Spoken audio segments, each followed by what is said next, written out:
অসমৰ মুখ্যমন্ত্ৰীয়ে এসময়ত আলফা হৈ থাকোঁতে আলফা হৈ আকৌ তেওঁ চালফাও হোৱা নাই দেই, চাৰেণ্ডাৰো কৰা নাই। অসমৰ মুখ্যমন্ত্ৰী হিমন্ত বিশ্ব শৰ্মাই এতিয়াও আলফাৰ লগত জড়িত হৈ আছে নেকি? অসমত যদি বিপ্লৱী বুলি ফটো আঁকে তে পৰেশ বৰুৱা আঁকক।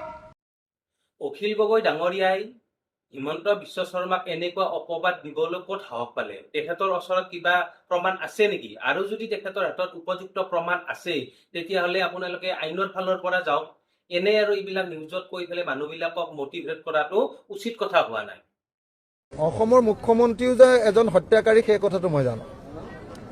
অসমৰ মুখ্যমন্ত্ৰীয়ে এসময়ত আলফা হৈ থাকোঁতে আলফা হৈ আকৌ তেওঁ চালফাও হোৱা নাই দেই, চাৰেণ্ডাৰো কৰা নাই।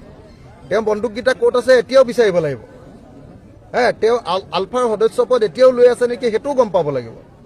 গতিকে তেওঁক ভাৰত ৰাষ্ট্ৰই বিশ্বাস কৰা উচিত নহয়। তো মই জানো যে আলফা হৈ থাকোঁতে হিমন্ত বিশ্ব শৰ্মাই ডাঙৰ লিডাৰ উপসভাপতি, কি নাম আছিলে, মানৱেন্দ্ৰ শৰ্মাক হত্যা কৰিছিলে। আৰু মানৱেন্দ্ৰ শৰ্মাক হত্যা কৰাৰ যিটো পিষ্টলটো মই থকা যিটো হোষ্টেল আছিলে, আমি সেইটো হোষ্টেলক আমি থাৰ্ড মেচ বুলি কওঁ, ARB Anandaram Barua hostel Cotton কলেজৰ, তাৰ ৰান্ধনি শৰ্মাদাৰ আকৌ গাৰুৰ তলতে লুকুৱাই থৈছিলে। পিছত সেই পিষ্টলটো পুলিচে আহি ধৰিছিলে আৰু হিমন্ত বিশ্ব শৰ্মাকো ৰাম পিটন দিছিলে, কাপোৰ কানি খুলি ৰাম পিটন দিছিলে। গতিকে যিজন মানুহে নিজে ডাইৰেক্টলি গুলিয়াই এজন কংগ্ৰেছৰ নেতাক হত্যা কৰিছিলে, মানৱেন্দ্ৰ শৰ্মা, সেই মানুহজনে যে আকৌ আন্দোলনত মৃত্যু হোৱা শ্বহীদ এজনৰ বিষয়ে এনেকৈ বেয়াকৈ কয়, সেইটো কথাটো ভাল কথা নহয়।